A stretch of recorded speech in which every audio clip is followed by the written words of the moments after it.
Okay, this is a quick message directed at the crazy wrestling fans. You know how sometimes you need to go look in a mirror when you're at your most nuts in order for you to go, oh yeah, I have gone out of control. Well, this is you. That's right. This is what you look like when you are moaning about professional wrestling. Now, we all want to be thwomp. We all love thwomp. But can we be thwomp? No. Otherwise, hello, my name is Simon from WhatCulture. Thank you very much for joining me. As always, we just had another episode of Monday Night Raw. And the name above the marquee no longer says sports entertainment. I do believe it's changed to professional wrestling. Let's up those downs.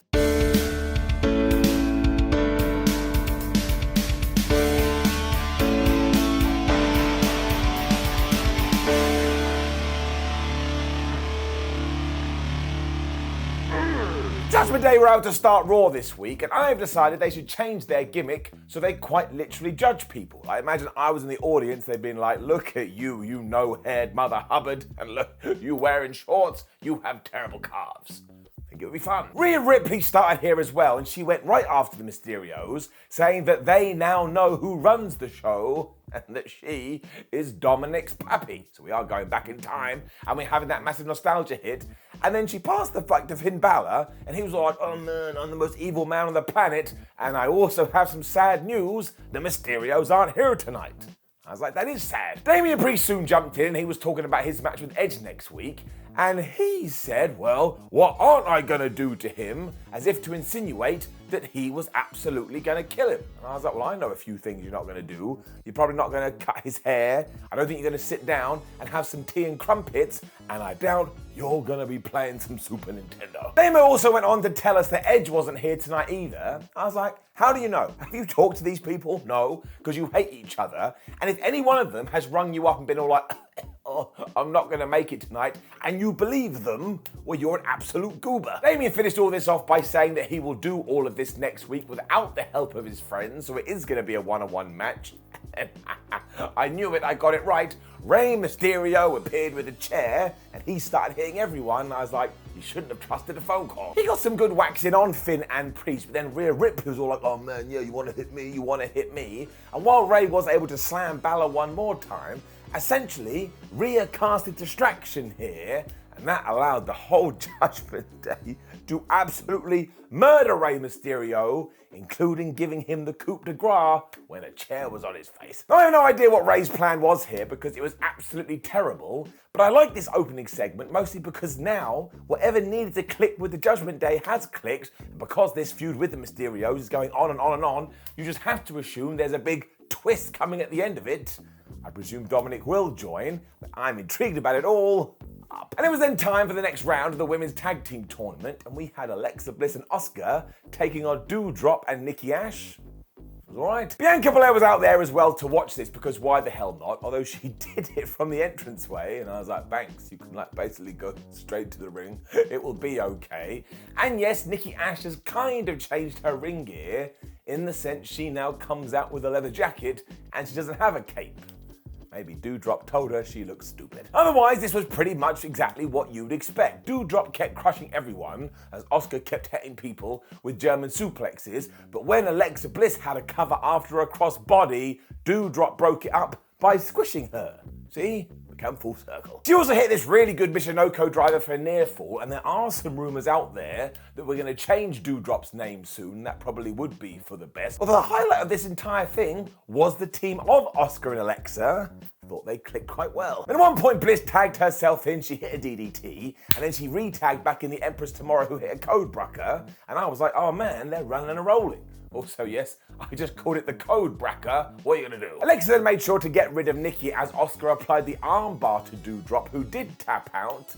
Won't lie, I didn't see that one coming. Because usually when it comes to WWE, if you're the bigger person, you ain't gonna lose. Fans seem to really enjoy this as well, so you can't argue with that, and I'm still predicting that when we are done and we have crowned new tag team champions, Sasha Banks and Naomi make their big return, and after this we had Bianca Belair, we had Alexa Bliss, Asuka, all in the entranceway go, yes, we did it, we're the best, and when they turned around, Bayley's crew was there, but before they could fight, officials broke it up, so we are just planting seeds. Theory was then back on Raw. Where the flub has he been? He reminded us that he is still Mr. Money in the Bank and that even though he kind of dropped the ball at SummerSlam, he has learned from this, so now he's even more dangerous. I was like, doesn't make any sense, but whatever. This is when Dolph Ziggler walked in and he was all like, man, I earned that briefcase and I earned my World Championship opportunity, but it was handed to you and this is why you absolutely suck. So Theory came back with, oh yeah, well your career has been terrible. Dolph headbutted him. This triggered a big old brawl that even went through the commercial break, and when we were being shown highlights, yes, in the background, near a door, you saw some hand, and it was Dexter Lumis's, and it was announced, or I think it was announced, either way it happened, this was going to be the main event. That was quite strange, but we'll talk about it later. It was from one interview to the next because Champa and The Miz was here, and Champa was all like, oh, so close to winning the US Championship last week, but it doesn't matter because we don't hand out participation awards around here. Well, the good news for Tommaso is that we do hand out such things on Ups and Downs, so let's go crazy. It's me making some kind of drum noise. You win this wonderful silver elephant. Bet you ain't upset you lost now. Miz soon said this happened because of AJ Styles, which makes as much sense as saying it was down to a potato doing a run-in. And he said to cheer up Champa, he had them some gifts. And they had those cards they've been wearing around their necks, and it was a picture of them. And I tell you, I like these two together. There's some people out there in crazy internet going, no, I don't like it, I don't think it works. I think they have a good dynamic. I think you could get a little bit of steam out of it. But then cut to Mustafa Ali and Cedric Alexander, who are basically saying, hi, it's a new era of Raw. Why don't we be a tag team? That got me quite excited because they have been doing this kind of thing on Main Event. Now, it didn't work out at all because they took on Champa and The Miz and they lost. But once again, this felt like a reintroduction to the audience. At least they're being featured. With times in the past where I don't know where they went. Moreover than that too, it was just 10 minutes of competitive wrestling when Mustafa Ali was able to showcase his stuff, Cedric Alexander was able to showcase his stuff, and once again, The Miz and Champa were like, man, we're a really bad guy asshole team, you should boo us. Champa especially was being a mega dick here, because at one point the good guys had won, but he put The Miz's foot on the ropes, and that really pissed off Mustafa, because he did this crazy dive, sending Champa over and the announce table. I was like, well, like it hurt. What this match soon became, though, was an art form of revenge. Because Champa did not forget this, like a telltale game. So when Mustafa Ali was going for his 450 onto The Miz, Champa zoomed in, he wrecked him in his face with a knee, and I was like, oh man, that looked absolutely brutal. He hit the fairy tale ending, and he got the 1, 2, 3. So even though he lost his United States Championship match 7 days ago, he got a pinfall, a visual pinfall, on this episode of Raw. What a turnaround it has been for this man. You're gonna get a mega push. This was fun. And then I was happy. I was so damn happy. So on level with you, as you already know anyway, I love goofy wrestling. But when Triple H took over, I was like, man, WWE has done so many dumb things in the past. He's probably going to want to eradicate that. And while I do understand it, got a big lump in my stomach that was like, no, I want it. Thankfully though, we then got this, because as the announcers were telling us that Ezekiel was still in hospital, we saw this photoshopped image where it was Big Zeke in a hospital bed and he was surrounded by his family, and every single person just had Elias's or Ezekiel's face put over the top. There was even a kid that looked like him. And on the other side of the screen, we had Ezekiel's dad. But of course, once again, was just Ezekiel wearing fake stuff, and he was all like, oh man, if I ever meet that Kevin Owens, he's gonna pay. So Ernie Jr. was super duper mad, and do not forget within the story, this makes this individual an absolute loon, because you're not meant to think they're different humans. He's just playing dress up. But honestly, this was done in around about 30 seconds, and it just gave me that little spark of hope that the stupidness is not going to go forever. I don't want that. I need it in my life. Get it up. We do now have to make sure that we reference all the smaller things on Raw as well, because Drew McIntyre was then walking to the ring, and once again in the background, weird stuff was going on. In this instance, a trash can was on fire. So of course, once again, it tied into Dexter Lumis. This also meant that Drew was about to be on the show proper, and flub me sideways, this was great. McIntyre started by saying some people may be surprised to see him, because of course he is a SmackDown guy, but at least he turns up, unlike somebody else, wink wink nudge nudge. He was talking about Roman Reigns, and that he is going to go to Clash at the Castle, he is going to become the WWE Champion, and then he's going to defend it against everybody. He even dropped Ciampa's name. McIntyre even referenced the fact there's been rumours out there this week that he is performing with a bad back, and yes, that news is true, because he's been carrying his company there for the last few years. Bang, bang, shots fired. This is when Kevin Owens interrupted though, and honestly, look at me, I can barely stand up. We need to do more of this. Because instantly Owens called out Drew for one, talking a bunch of nonsense, but two, for not name dropping him. That's right, he never said Kevin Owens. And while for the last few years he's just been coming to work having some fun, in this very arena is where he had that war with Sami Zayn a while back, and it reminded him, wait a minute, I'm Kevin flipping Owens, I'm a prize fighter, so now I want the WWE title, I want the US title, I want the tag team titles, I want the Intercontinental title, and I started chatting, oh my gosh, Kev, just go after the 24/7 title, I want you to be drowning in gold. Owens even dropped in the line, enough is enough and it's time for the change, which yes, was a reference to Owen Hart, and eventually Drew stole the microphone back and he just went absolutely crazy too, going, oh man, you come out here spouting this absolute stupid stuff, I got fired from this company and I had to make my way back to become WWE champion, so given that we are wrestlers in a pro wrestling ring, why don't we just wrestle? So they did. I mean, sure, yeah, if Vince McMahon had been watching this segment at home, he was probably like, I can't believe these things are saying, but we don't need to worry about that.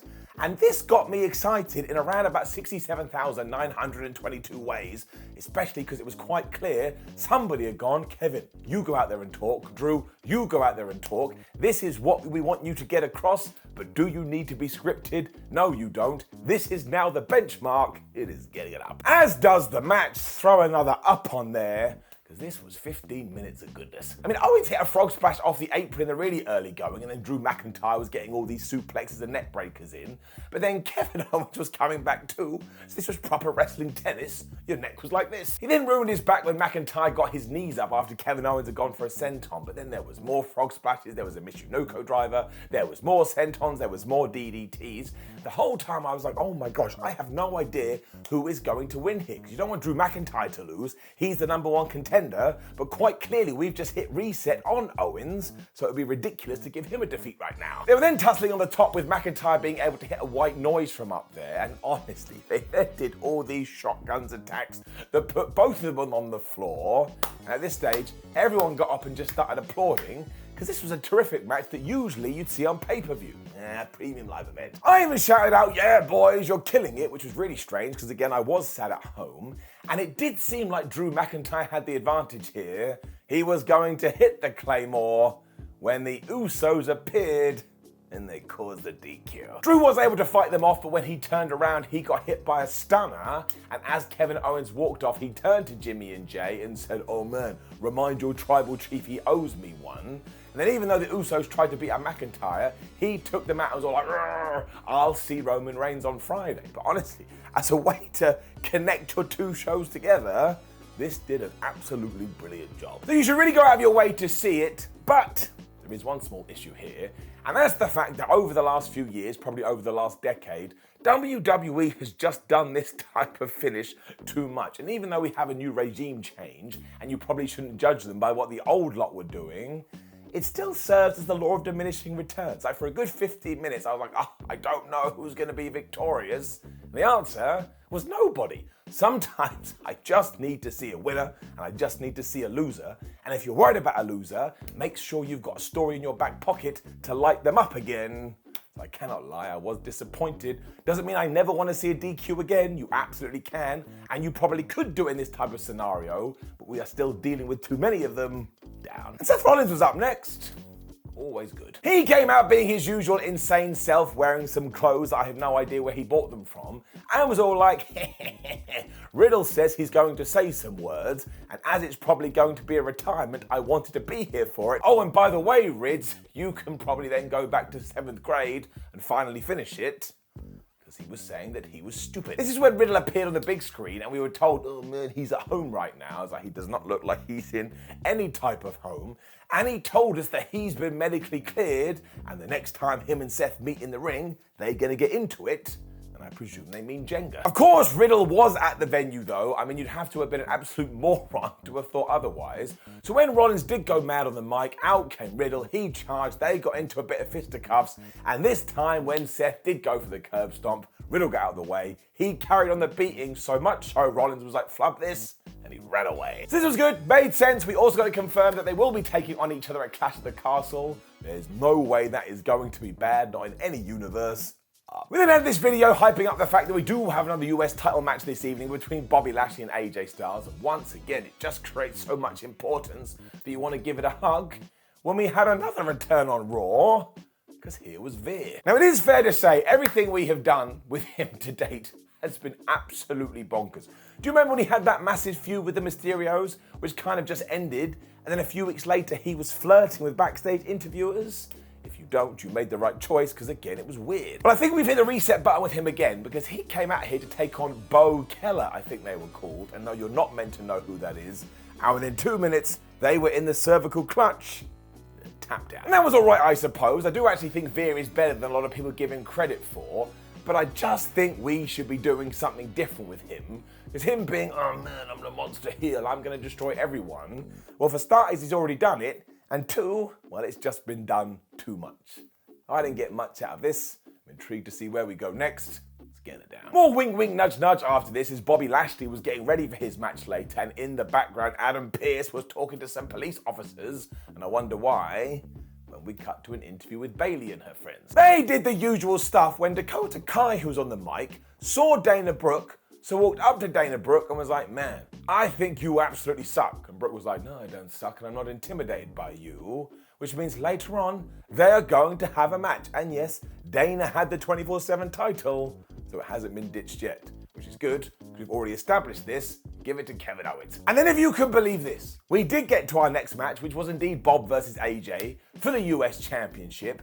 And it went 22 minutes, I think. I mean, it was definitely over 20, and it rocked. And you already knew what this was going to be too, because doing anything else wouldn't have made any sense. So for the vast proportion of the early going, AJ Styles was being grabbed by Bobby Lashley as he just chucked him around the place like he was a balloon. Styles tried to fight back, but he was struggling because his back had taken a beating, when all of a sudden, from the back, out came The Miz, and out came Champa, which kind of did make sense, because don't forget earlier, The Miz had gone off on one. They cast instant distraction because they were fresh here, meaning their MP levels were high, when all of a sudden, Dexter Lumis just tried to get to the ring, and almost instantly, he got absolutely decked by security guards. The announcers all ran away like, oh my gosh, and honestly, fair play to WWE. Even if you don't watch NXT and you don't know who Dexter Lumis is, this came across as a genuine madman trying to get into the squared circle.